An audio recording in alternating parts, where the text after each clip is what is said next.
السلام علیکم ناظرین، میں ہوں معصوم قریشی اور آپ دیکھ رہے ہیں حدیث اور قرآن چینل۔ آج کل آپ احباب نے پوچھا ہے کہ جی اولاد سے متعلق کوئی ویسا وظیفہ یا کوئی طریقہ بتا دیں جس سے اولاد فرما بردار ہو جائے اور وہ کہنا سننے لگے۔ اگر تو اس کے لیے ایک وظیفہ حاضر ہے اور ہم آپ کو یہ بتانا چاہتے ہیں کہ یہ قرآنی وظیفہ ہے اور اس بہت آزمودہ بھی ہے۔ تو قرآن پڑھنے کے بہت سے فوائد ہیں اور قرآن کا پڑھنے کا ثواب بھی ہوتا ہے۔ تو اس کو پڑھنے کا طریقہ تو یہ ہے کہ یہ جو وظیفہ ہم بتا رہے ہیں آیت نمبر 74 ہے، پارہ نمبر 19 ہے۔ یعنی اگر آپ سپارہ نمبر 19 میں آیت نمبر 74 کو دیکھیں گے تو آپ کو یہ آیت مل جائے گی، قرآن کی آیت ہے۔ تو اس کو روزانہ عشاء کی نماز کے بعد پڑھنا ہوتا ہے۔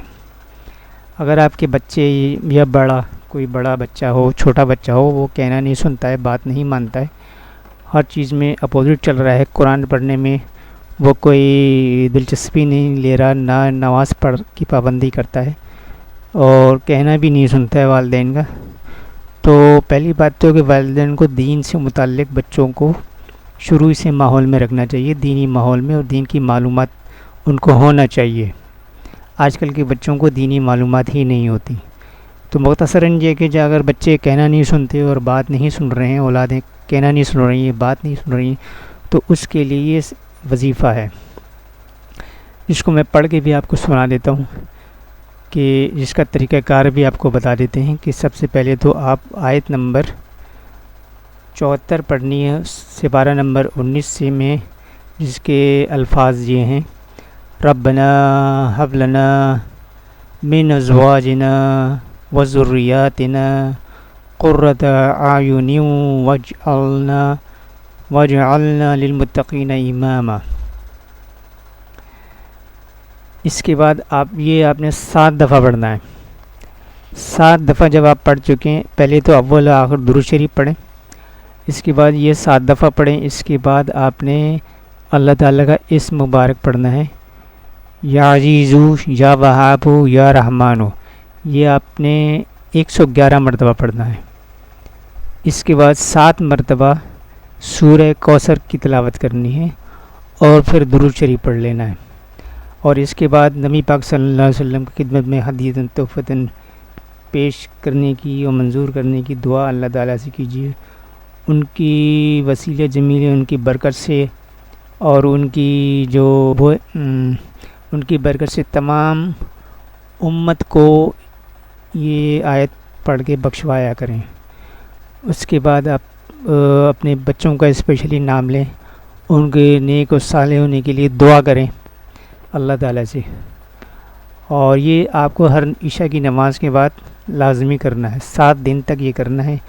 اور اس کے بعد ہفتے میں 1 یا 2 مرتبہ آپ اس آیت کا ورد ضرور کیا کریں، اسی انداز میں، اسی طرح سے، اور اس کو روزانہ اپنے پانی پہ دم بھی کرنا ہے۔ جب تک آپ باقاعدہ وظیفہ کر رہے ہیں تو روزانہ پانی پہ دم کرنا ہے۔ اس کے بعد ہفتے میں 1 یا 2 مرتبہ آپ نے پانی پہ دم کر کے بچوں کو دینا ہے، تاکہ بچے اطاعت گزار رہیں، فرما بردار رہیں، نمازی رہیں، قرآن پڑھنے میں دلچسپی لیں، وغیرہ وغیرہ۔ ان کو پیار محبت سے کہتے بھی رہیے، ڈانٹیں ڈپٹنے اور مارنے سے چھوٹے بچوں کو خاص طور پہ تو وہ بچے ضد پکڑ لیتے ہیں، تو ان کو سمجھانا پڑتا ہے، گھر کا ماحول ایسا بنانا پڑتا ہے۔ ہمارے یہاں شروع ہی سے بچوں کے ہاتھ میں موبائل تھما دیا جاتا ہے تاکہ جان چھوٹے، جس کا نتیجہ یہ نکلتا ہے کہ بچہ صرف موبائل ہی کو دیکھ رہا ہوتا ہے۔ بچوں کا کوئی قصور نہیں ہوتا، اس میں جو قصور ہوتا ہے صرف اپنے بڑوں میں ہی کا ہوتا ہے۔ بچے گھر کے ماحول سے سیکھتے ہیں اور اپنے بڑوں کا اثر ان پر آتا ہے۔ جو آپ کر رہے ہیں، آپ سمجھتے ہیں کہ شاید بچوں پر اس کا کوئی اثر نہیں، وہ تو بچہ ہے، لیکن یہ آپ کی بھول ہے۔ آپ جو کچھ بھی گھر میں کر رہے ہیں، جو بھی آپ کا رویہ ہے، وہ سب کچھ بچے اس کو دیکھ رہے ہوتے ہیں اور سیکھ رہے ہوتے ہیں، کیونکہ انسان کن چیزوں سے سیکھتا ہے؟ دیکھنے سے، دیکھ کر سیکھتا ہے، سن کر سیکھتا ہے، انہی چیزوں سے بچہ سیکھتا ہے۔ بچہ بولنا بھی جب سیکھتا ہے تو دیکھ کر سن کر ہی سیکھتا ہے۔ تو ان چیزوں کی احتیاط کریں، گھر کے اندر ماحول کو تبدیل کریں اپنے، اگر ماحول ویسا نہیں ہے تو اس کو دینی ماحول بنانے کی کوشش کریں، گھر میں داخل ہوں تو سلام کریں، اور روزانہ سورہ یاسین کی تلاوت گھر کے اندر لازمی ہونی چاہیے تاکہ گھر میں خیر و برکت ہو اور جو دوسرے نجس اثرات ہیں گھر کے اندر سے وہ دور ہوں۔ اب تک کے لیے اتنا ہی، پھر انشاءاللہ پھر کسی ویڈیو میں آپ سے ملاقات ہوگی۔ وما علینا الا البلاغ۔ معصوم قریشی کو اجازت دیجیے۔ السلام علیکم۔